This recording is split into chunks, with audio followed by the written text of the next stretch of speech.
Hello everybody, my name is Fraser Waldron. In this video, I want to talk about my mental model, one of the frameworks I use for team-based activities, whether that's sports or in the workplace, how to set up a team, set the vision, set the goals, and then set the values for that structure to get the best outcomes possible and the best in-group performance, and then how you can extrapolate that same model for yourself individually. So I'll go through this sort of mental model that I use, and then I'll apply it to, or give you examples in the team-based context, and then I'll extrapolate that at the end to how I use that for myself as well.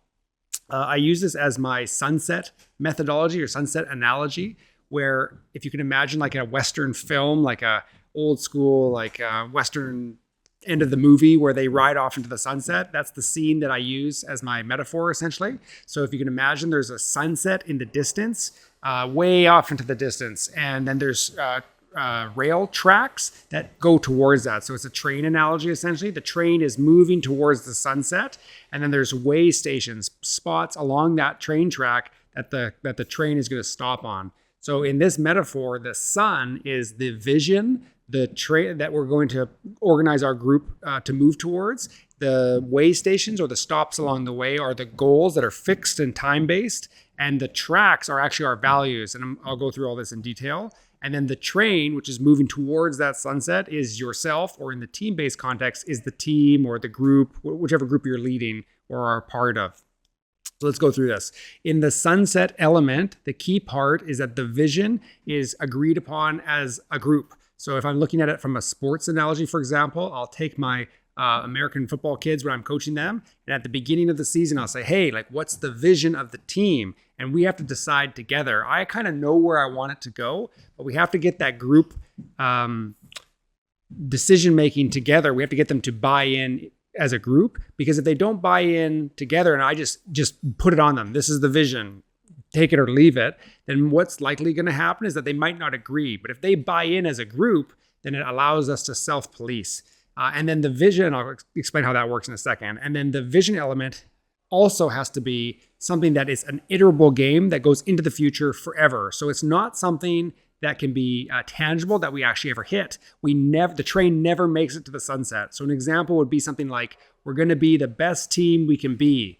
That's something that's visionary. It aims to the highest vision, the sunum bonum, the highest good, let's say, for a group to achieve. But it's sort of abstract. In the workplace, it could be like when I was a police officer, for example, it could be, we're going to be the best police unit we can be in the typology we're working on. In case like sex crimes, that's what I was working on at Interpol. So I can say, we're going to be the best sex crimes unit we can be. It can be very kind of more specific, but again, that's a crime, or not crime, that's a crime. That's a goal that we never achieve. And that's super important, because that way it's not fixed on a specific timetable of winning or losing or achieving the objective or not. It's something that we can iterate essentially forever until the group disbands for whatever reason. It also applies to yourself individually, of course. So let's go back to the sports analogy. If I say something like, hey guys, we all agree that the best vision that we can have is to be the best team we can be. And I guide them through this through Socratic approach. I kind of give the boundaries, and I ask questions like, what should a team kind of be like? And eventually we get to some version like that. The team is, our vision is to be the best team we can be. So in that context, if anyone goes off the tracks, essentially it self-polices, and this is the beauty of it. So it kind of self-polices. So if I have the team and they're late for practice, I can say to the players that are late, hey guys, you agreed to the vision. Does being late for practice get us closer to the vision, or does it move us in the opposite direction? And the answer is intuitive. They've already agreed with it. They know that being late doesn't make us a better team. So it's a natural self-policing mechanism, as opposed to if we have no vision in place and I'm saying, hey, like, you're late, like that's bullshit, like you should be here. They'll naturally be resistant to that, because they'll say, well, why should I be here? I'm only here to, wear the uniform and the cheerleaders over there, I'm interested in them. Like, I'm only here because my friend's here. Like, I don't really care about if we win or lose, right? So if we have that shared vision, that allows us to all orientate towards that shared goal, and it allows self-policing, whether that's not showing up or, not trying your best or whatever the case may be. And of course, it applies for work too. The vision, like, hey, you're showing up to work late, or you're not doing as good as you could. Like, let's talk about that with that vision in mind. That puts us beside each other versus me trying to be against you. We're all in the same, we're shoulder to shoulder, as opposed to being across from each other innately. The second piece is the way stations. So those are going to be specific goals along the way. So in like a sports analogy, it might be something like, we want to win the championship on November 2nd. We want to win the big rivalry game. We want to do really well in our sports testing, like our physical fitness testing, et cetera.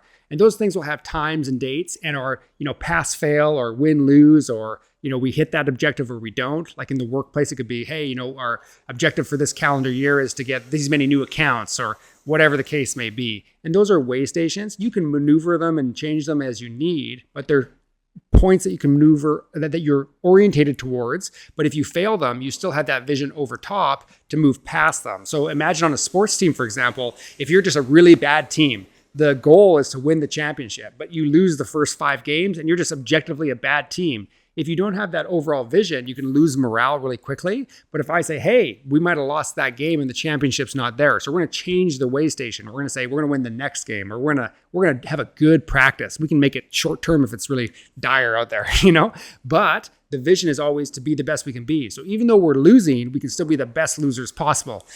Of course, that's not a rally cry I would use very often, but you kind of catch the drift. It essentially insulates you from having negative outcomes, paralyze that overall direction of your team. That's super useful. I've used that a lot with the sports stuff. So then we've got our analogy. The train's still moving. We've got our way stations and the vision, the sun and the distance that we never hit.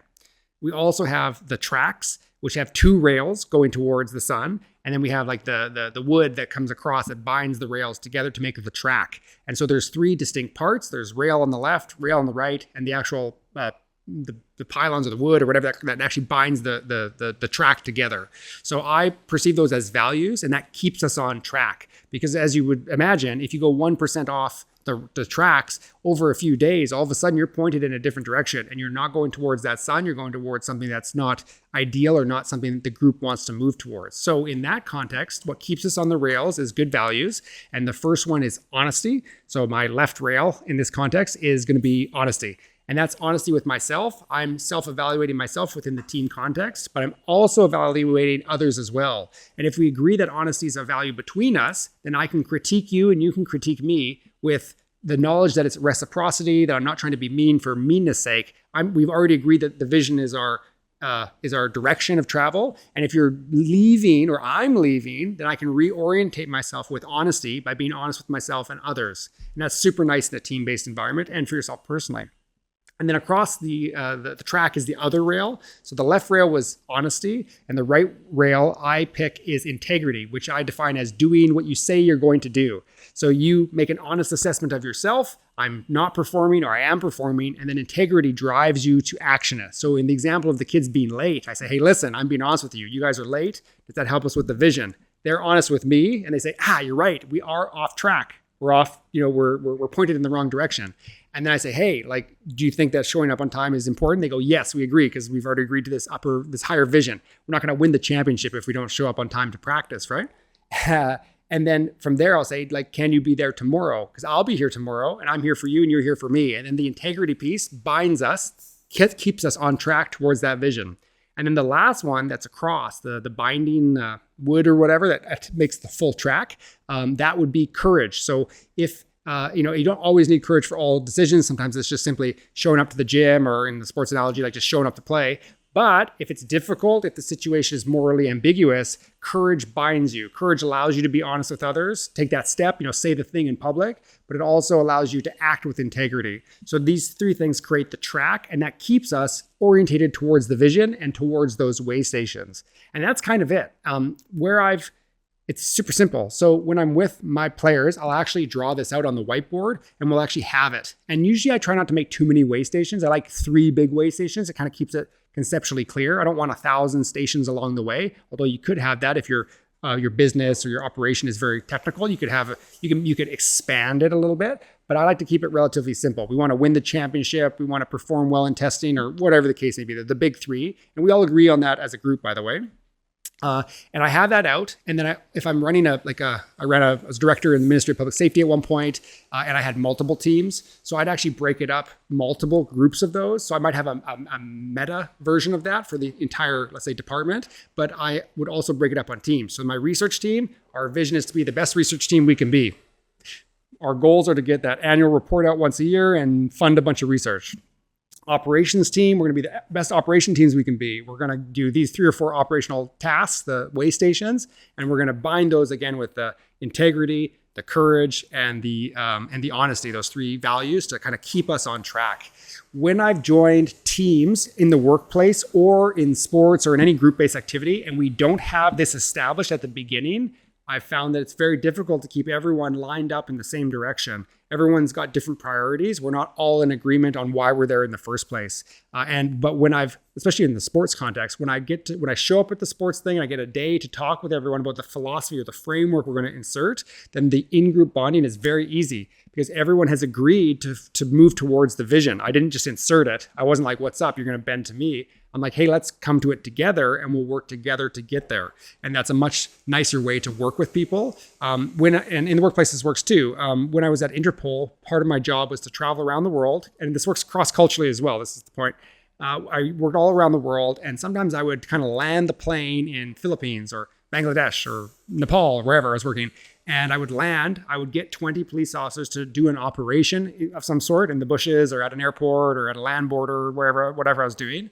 And when I first started, I didn't bring this framework because I thought, I've sent the prospectus of what we're going to do, the ops plan, and I'm just going to show up and we'll just do this thing. But some of the police officers who would show up to the local police officers would maybe be there just because they want a kind of a vacation, 5 days off. Some people are like, I really want to maybe work for Interpol. So I'm going to, I have my own goal, or maybe someone else is just there because like they don't even know why. They just got sent on orders and they're just hanging out. So everyone's shooting in different directions. It is very hard to corral people to my vision if we didn't agree on it in advance. So the first couple operations I did, I had a hard time kind of corralling everyone and making everyone work together in a smooth, nice way. But as I got a little bit smarter, I started to implement this structure more explicitly at the very beginning. So first meeting, here's the vision. Do we agree? Let's talk about it. Socratic method. What would be a better version of this? Like, this is my template, but what do you think? Everyone agrees. And then now we're executing. So there was one example where I was in Nepal, for example, and we were at a land border and we were working on human trafficking related stuff. So preventing girls from being trafficked into India, because there's lots of human trafficking from Nepal to India, unfortunately, or at least alleged there was. And we were going to go see if that was the case. And so I had 20 police officers, and we also sort of, when we got there, had a day to build rapport with the local police there. We got maybe another 20. So we had about 40 officers at this one particular border crossing. And I sat everyone down. I said, here's the vision. Our goal is to save as many girls as possible. Do we agree with that? That was our vision, to save as many girls and boys from trafficking. And then everyone was really motivated. So we're on the border. It's like 40 degrees. It's the middle of summer. It's super hot. People were like getting heat stroke. But because the vision was so strong, everyone was like really bought in, more than normal in other situations I've worked in globally. And then when guys would sort of go, I'm a bit tired, or maybe I need a break, or maybe being a little bit lazy for a minute, I would come over and I'd say, hey, guys, we got to save those girls, right? Isn't that the vision? Like, our goal is 20 girls or 30 girls or whatever the number was. And they go, oh yeah, you're right. Boom. And they're back onto it. So I don't need to like whip them to do it. It's like, I'm not a tyrannical entity as the person managing that operation. I'm just like keeping us in line with what we agreed to at the beginning. And we were super successful. Like in 4 days, we saved like 15 girls and 2 boys. And it was a fantastic result. But it was the most complex operation that I had run because it involved multiple parties, working with NGOs, private sector, non-governmental organizations. It was complex, but from my perspective, is the easiest operationally to run because everyone was pointed in the same direction. So take it from me. If it works in sports and it works in business, it can probably work for you. It can work within your friend group. It could even just be like, oh, we're going traveling in a group. What's the goal? To have the best trip ever. Hey, Susan, like when you're complaining all the time, does that help us have the best trip ever? I'm being a bit funny when I say that, but you get the idea, right? So that's the overall structure for groups. And then you can also whittle it down for yourself as well. So for example, with me, I have the vision, and my vision is something like to be the best version I can be of myself, or to be for others. I kind of change it every once in a while because you can change as you get new information, which is critical rationalism. As new information comes, I can adjust. But it's essentially something along the lines of like to be the best version of myself, or to be the best entity I can be. It means something technical to me, but that's my ultimate sunset that I'm moving towards. And then my goals are like, hey, create a YouTube channel, work in politics, whatever the case may be. I've got my 3 big goals, and I look at those 3 every day. Just, hey, are my actions moving me towards those goals? Or am I just hanging out on Instagram, chilling? You know what I'm saying? And then that helps me to reorientate towards the vision and then towards the way stations. And then I have those values, and I look at the train tracks, and I've written it down, the little values, the courage, the integrity, the honesty. And I just go, am I implementing those 3 values right now and where do I need to implement them? Where am I failing? Where am I doing a good job? And if I'm doing a good job, I put my head on the pillow at night and I fall asleep with a smile on my face because I'm moving at least even a millimeter towards my vision and my goals, my way stations. But if I'm not, I can feel it. I'm 1% off. I wasted the day. I could have done something better a little bit here or there. I didn't go to the gym, whatever. And I can feel myself 1% off. And then I go back to the track and I go, hey, am I honest with myself? Where can I be better? There's always an answer for that. And then I go, can I have integrity and do what I say I need to do internally? And I action that. And if it's scary, like making this YouTube video, then I leverage courage to just action it. And then when I put my head to sleep, I go, tomorrow I'm going to action that. And usually I can. So this model works really well for me. It works well for teams. Feel free to steal it. And I usually just draw it up on the whiteboard and take a picture. Like, it's super simple. Again, there's the sun, there's the rails with the values, and then there's just the way stations along the way. And the train is either you or the team, and you're just moving towards that sun, which you never hit because it's an iterable game forever, which makes it kind of fun. So that's it. I hope this was useful for you and you can apply it in your own life in some capacity. Yeah, I'll catch you on the next video. Take care.